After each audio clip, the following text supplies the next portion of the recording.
Next up, please welcome Nicholas Ledner, Digital Knowledge for UNICEF, and Stephen Larkin, Chief Marketing Officer for 180 LA.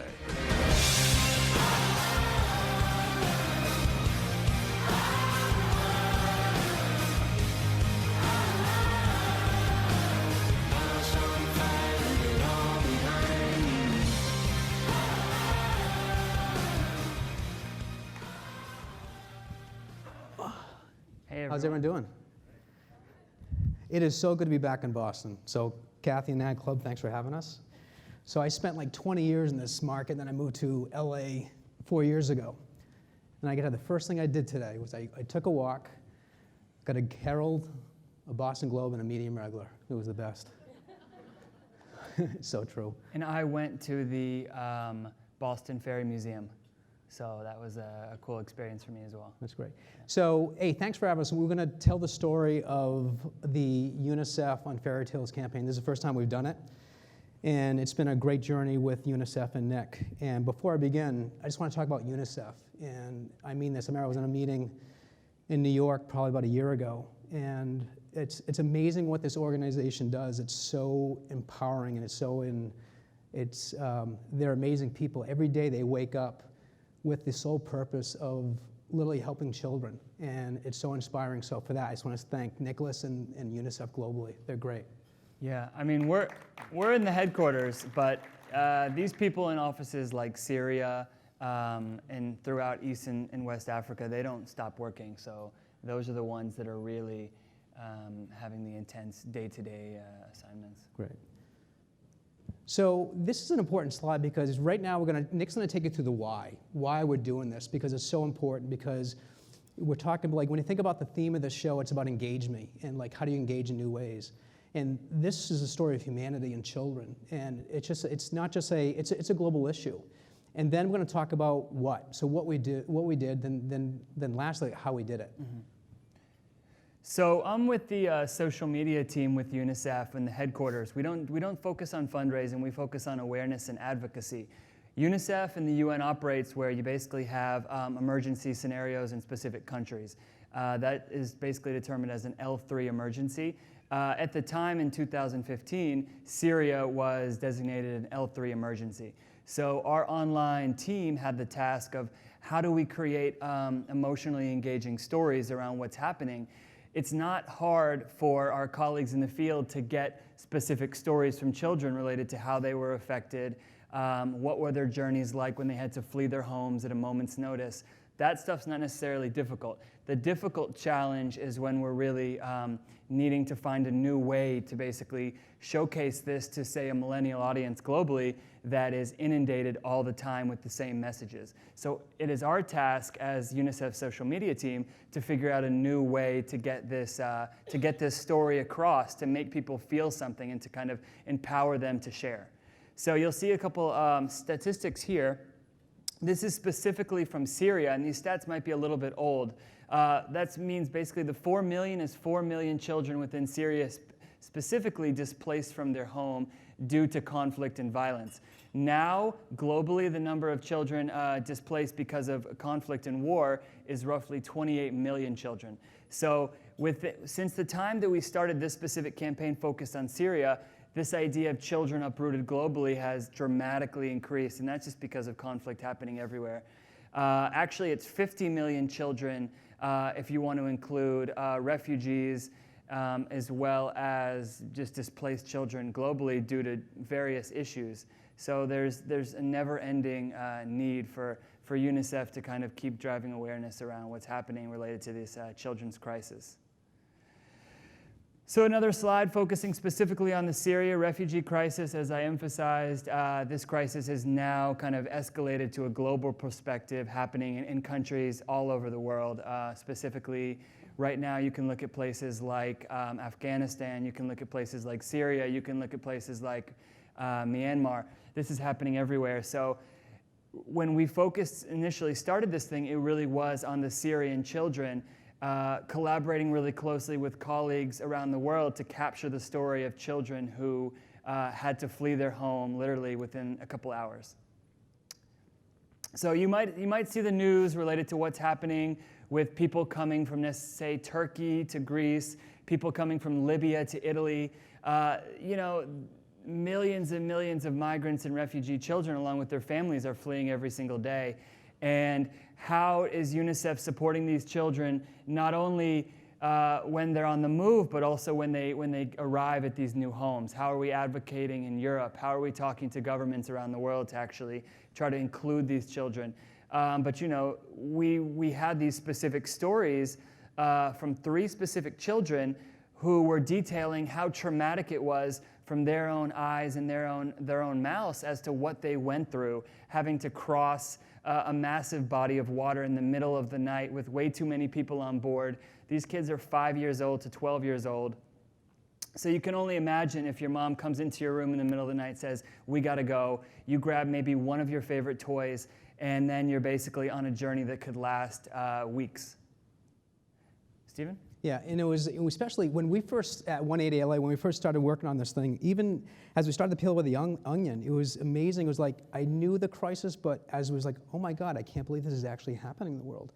And I think especially in the US, I think people here were very misinformed and misunderstood because they looked at these kids as like criminals. They connected with ISIS, and it was like, we can't have them in the country. And it was like, and it was just really disheartening because like, these are kids, these are human beings, this is humanity. And so, at one point when we were first doing this campaign, we were like, not to make it political, but we were like, all right, how do we start to take a lot of the work that we're doing and maybe we start tweeting to governors? Because at one point there were 31 governors that were saying, we don't want these kids. We don't want them. They're criminals, they're bad. And it's like, you gotta be kidding me. And so there was a lot of tension in the marketplace. And when you think about the mission, so what this campaign was supposed to do was like really simple. It wasn't about raising money. It wasn't about, it was literally just like, how can we get people to kind of pause, say, I didn't know that. Is that really happening? So it was like, just make people aware of the rights and needs of refugee and migrant children. And again, I go back to the why. The why is so important. So when you go back to that first slide, why are we doing this? And we always kind of step back. It's like, we're doing this for the betterment of humanity. And it really drilled down to that. It was very pure. And then, so I don't know if you want to tell the story. Sure. So when we first, so we basically remember the 7 directions. Yeah. So Stephen and I met years ago. We've talked about collaborating together. We had lunch a few times. We had a big issue a couple years ago on Ebola, and I said, Stephen, we'd love to get your agency to collaborate with us on a campaign focused on raising awareness on how Ebola is affecting children in West Africa. So that was how we initially connected, and then I reached out a year later, and I basically said, hey, the new focus of UNICEF and the UN is going to be on refugees and migration. Are you guys interested? So that's kind of how things kind of blossomed, and 180 LA delivered us 7 ideas, all creative executions, focused on how we can raise awareness on this refugee and migrant crisis with an emphasis on children. Myself and our head of multimedia, Tanya Turkovich, were talking, and she was basically talking to 180 as well on a conference call saying, hey, we have these 3 amazing stories capturing the kind of the perception and the perspective of 3 children who actually have gone through this journey, fleeing their homes from Syria and arriving in Greece. And these stories are totally from their own perspectives as to how they felt, what they experienced, the nervousness, and you saw that in the videos, but we knew we wanted to start talking about how can we take this to the next level. Yeah, I remember, Nick and Tanya were like, we've got these stories. So they forwarded the story of Malak, and here's this girl who's 7 years. Wait till you see this video. This girl is so mature, it's incredible. And you walk away, go, oh my God, these are just amazing people, and their stories are disheartening. And so Mustafa's, Mustafa, he's 11. Iveen, I think she was 12, and then Malak was 7. So we're gonna, Nick had mentioned about the story of Malak, so we're gonna play her story. So this was really the inspiration behind the campaign.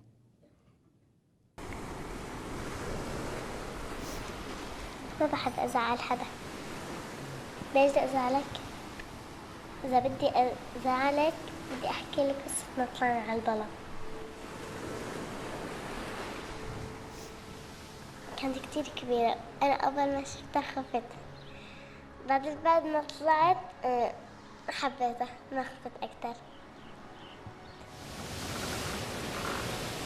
أيوة وقت ما مشينا شوي المي دخلت على البلم وكل ما نمشي يطرش علينا مي. أنا كنت هسه أنا وأمي نغرق يطب الظلم هيك فصل جوا نغرق. كل ما بمشي هو مش كل ما بمشي هيك نقرة صغيرة، كل ما يمشي يطرش علينا مي.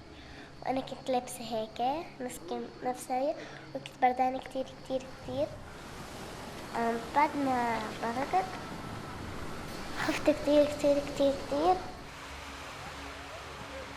في وحدة بيت كعتها شنطتنا وهي بالها شنطيتها، قام شلت عطيتها للزلمة كبها بالبحر وكان كل أغراضي جداد. بعد ما لبست لبسة أي أول بس مرة لبست لبسة بعدين شلحته بعدين قلت لماما خليني ألبسه بركي مثلا حدا كبرنا أغراضنا بالبلم. قالت لا ما حينكبوا يا ماما. قلت لها أنا محطوطة بالشنطة.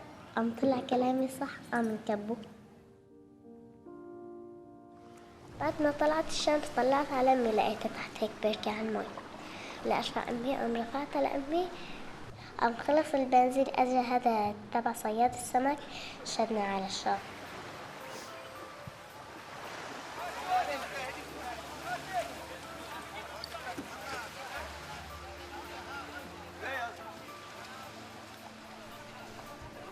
بعد ما وصلنا على الشاطئ شقينا البلا غطينا الحزامات وطلعنا على الجبل. طلعنا على الجبل كتير كتير كتير هذا. بس أطلع من جهة أقول خلص أرجع أطلع.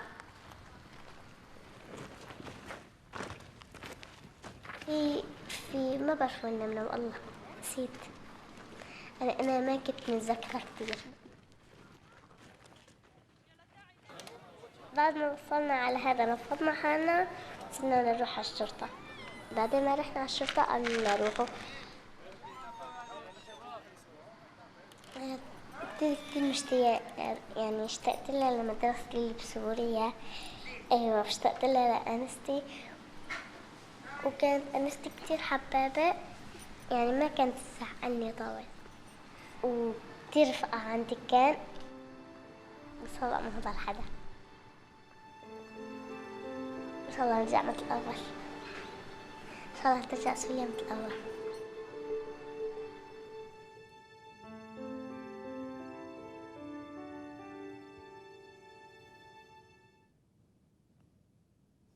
So that was the video that Nick was referring to that they sent to us, and like, you know, how amazing is that little girl, 7 years old. I've got a 17-year-old son, and she is so more mature than he is. It's incredible. Mm-hmm. But so we had these stories, we had these amazing stories. So we had like 3 or 4 of these, and then but the trick was like, how do you tell the story in a very fresh way? Mm-hmm. How do you do it? How do you take a twist to it? And adding to that, I mean, we don't have big media budgets to spend. So if we have videos like this, we're going to post them on our UNICEF social media properties, and we have roughly 25 million, but that's only going to get us maybe 5,000, 10,000 shares. Maybe AJ Plus is going to pick up the video and post it natively. But how do we reach new audiences, and how do we bring this message even further? And with a video that's kind of, you know, just her speaking to the camera, you might not get that. So that was my task, is how do we kind of work more creatively to demonstrate this powerful journey. Yeah, so we had the thought is, what if we took these stories and kind of like, you know, kept them real, kept them authentic, but we just told them in a very fresh way. So we had this idea of doing animations. But it was very important, like the music had to be very Disney-esque. It had to, like if you go back to the videos, there's this little, it's like, literally it's like this beautiful music, then there's a turn.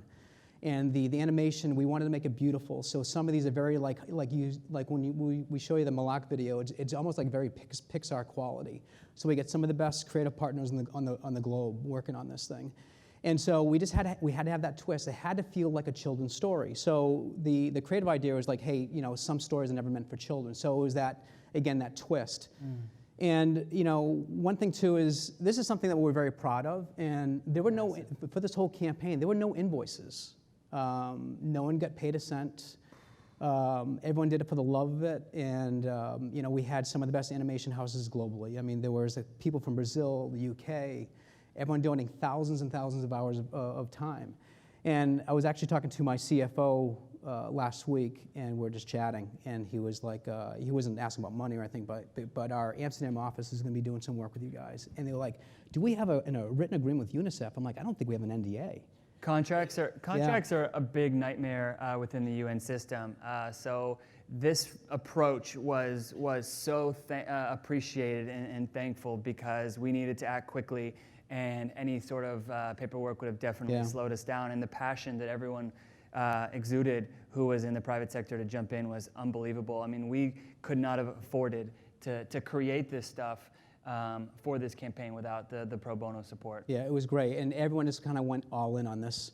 So what we want to show you is, now we talked about Malak and her story, we talked about the approach, so we did a series of 3 animations, so we're going to show you Malak's story. It's called Malak on the Boat, A Journey from Syria.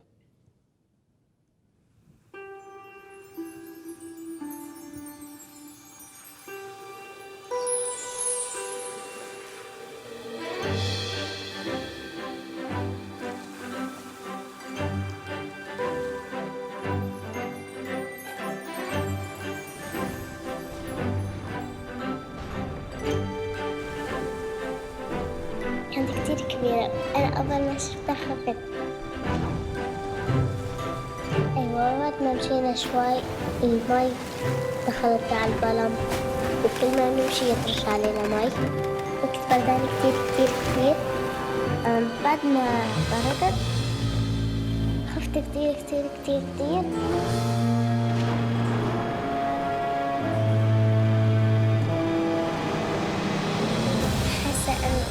يطب البلم هيك ونغرق كنا بمشي الغمر.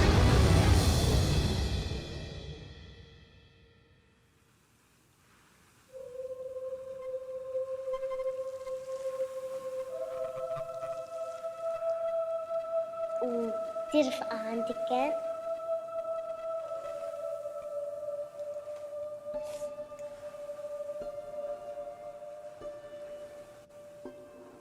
صلاة ما هضر حدا.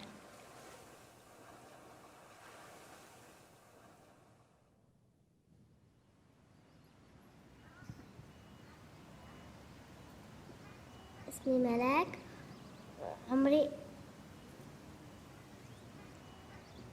7 سنين.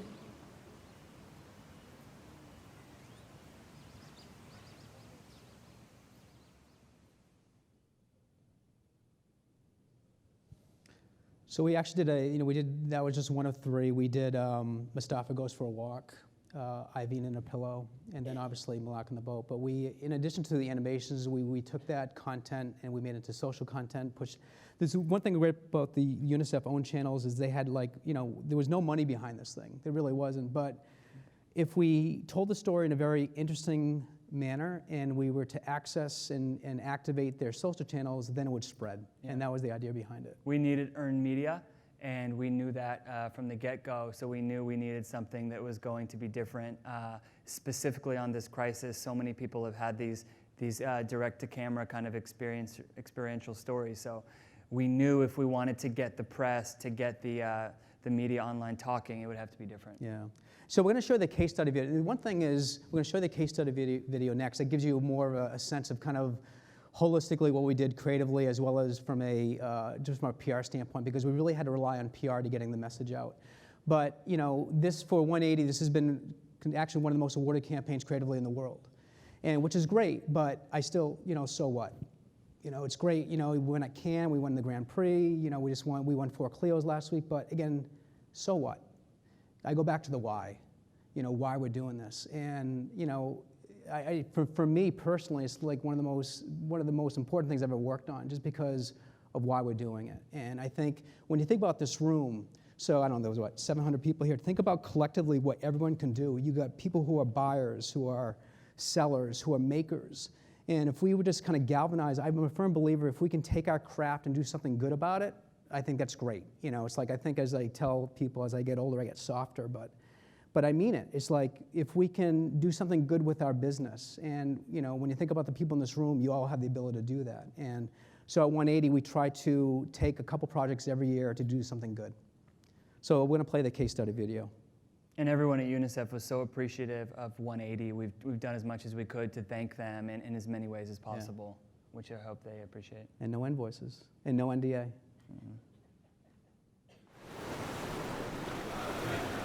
We can't guarantee that you will be accepted here. No way.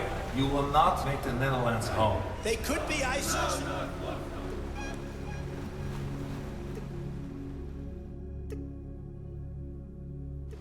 ما بحب أزعل حدا. زعلك بدي أحكي لك قصتنا طلعنا على البلد.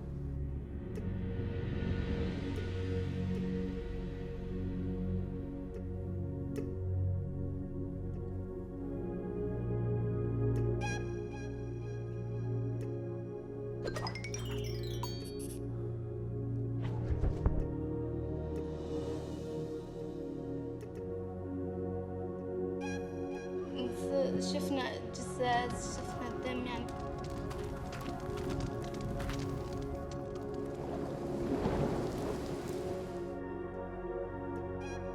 أنا كنت حاسة أنا وأمي نغرق يطب بلا هيك فصلة جوا.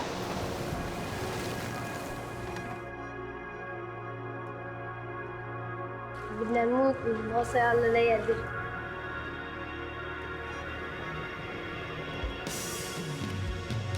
Why use animations to tell the quite harrowing stories of migrant and refugee children? It looks at the voyages, the incredible journeys of these children through a different light. It doesn't matter what's happened to them. They are children and they need our support. Giving people the chance of a future, the chance of a life. What these children go through is heartbreaking, it's heart-wrenching, it's incredibly difficult, and yet their plight, their suffering is often lost in the shuffle.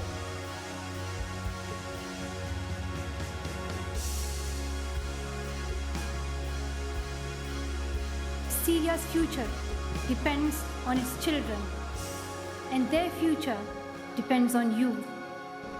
بحب إن واحد يكون معي كويس بحطه بعيني بكون معه كويس.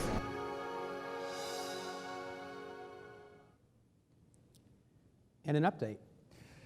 Well, yeah, so the children are mostly in Germany right now attempting to integrate, but that, you know, once they go on these extreme journeys, now they have to learn a new language, make all new friends, be integrated into society. So I'll also say that UNICEF is prioritizing this refugee and children's crisis over the next 2 years. So based on amazing work such as this and other stuff we've been able to do, we want to keep pushing the envelope and kind of going above and beyond and being even more bold. And it's because of 180 that we've seen what's possible. And I think everyone, including the highest up from the executive director, have praised what's happened. And now we know what we need to do to keep kind of bringing new voices into this conversation. So we just hope that we can keep doing it and making an impact specifically for change makers everywhere. And I mean this, for UNICEF, you guys are amazing.